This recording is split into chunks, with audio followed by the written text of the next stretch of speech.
இயேசு உங்களை நேசிக்கிறார். இந்த நாள் வேதாகம தியானத்திற்கு உங்களை அன்புடன் அழைக்கிறேன். இடுக்கமான வாசல் வழியாய் உட்பிரவேசியுங்கள்.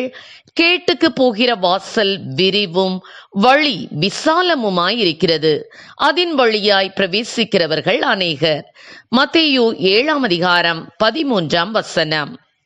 ஒரு புகழ்பெற்ற ஊழியர் தெருவில் நடந்து சென்று கொண்டிருந்த போது ஒரு பன்றிக் கூட்டம் ஒரு மனிதனை பின்தொடர்ந்து சென்று கொண்டிருந்தது.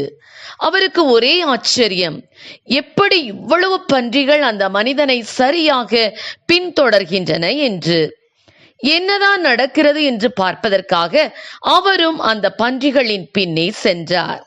அவருடைய மிகப்பெரிய ஆச்சரியமாக அந்த பன்றிகள் அந்த மனிதனை பின்தொடர்ந்து தங்களை கொல்லும் இடத்திற்கு கொண்டு செல்லப்பட்டன. அவர் அந்த மனிதனை பார்த்து, எப்படி இந்த பன்றிகளை எந்த பிரச்சனையும் இல்லாமல் இந்த கொல்லும் இடத்திற்கு கொண்டு வந்தீர்கள் என்று கேட்டார். அதற்கு அந்த மனிதன், இதோ என் கை இடுக்கில் அவரை கொட்டைகள் இருக்கின்றன, அவைகளை அவ்வப்போது கொஞ்சம் கீழே போடுவேன். அதை சாப்பிட தொடர்ந்து வந்த பன்றிக் கூட்டம் தாங்கள் எங்கு கொண்டு போகப்படுகிறோம் என்று அறியாமலேயே என் பின்னே வந்துவிட்டது என்றார்.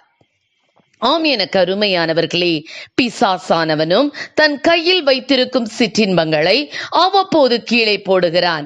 அவன் எதற்கு போடுகிறான் என்று அறியாதபடி பாவத்தில் விழும் ஜனக்கூட்டம் அவன் கொடுக்கும் சிற்றின்பத்திற்கு அடிமையாகி நரகத்திற்கு நேராக சென்று கொண்டிருக்கிறார்கள். எத்தனை பரிதாபம்!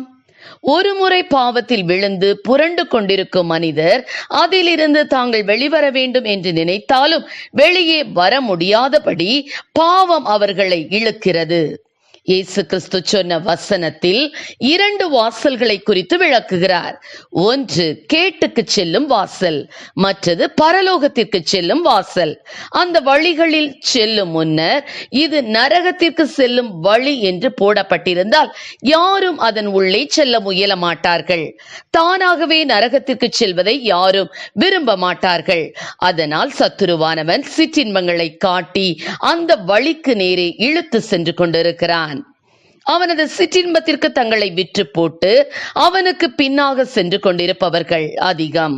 தாங்கள் கொல்லப்படுவதை அறியாத பன்றிக் கூட்டம் அந்த மனிதனுக்கு பின்னே சென்றது போல தாங்களும் சாத்தானுக்கு பின்னே சென்று நரகத்திற்கு நேராக சென்று கொண்டிருக்கிறார்கள். ஏனெனில் கேட்டுக்கு போகிற வாசல் விரிவும் வழி விசாலமுமாயிருக்கிறது, அதன் வழியாய் பிரவேசிக்கிறவர்கள் அநேகர். என்ன ஒரு பரிதாபமான முடிவு! இன்றைய நாட்களில் அநேகர், அதிலும் முக்கியமாக வாலிபர்கள், கர்த்தர் கற்பித்த வழியில் நடக்க வேண்டும், அவருடைய சித்தத்தின்படி நீங்கள் செய்ய வேண்டும் என்று சொன்னால் அதன்படி செய்யவும் பிரயாசப்படவும் விரும்புவதில்லை. தங்களுடைய இருதயம் விரும்புகிறபடி சொல்லுகிறவர்களையே விரும்புகிறார்கள்.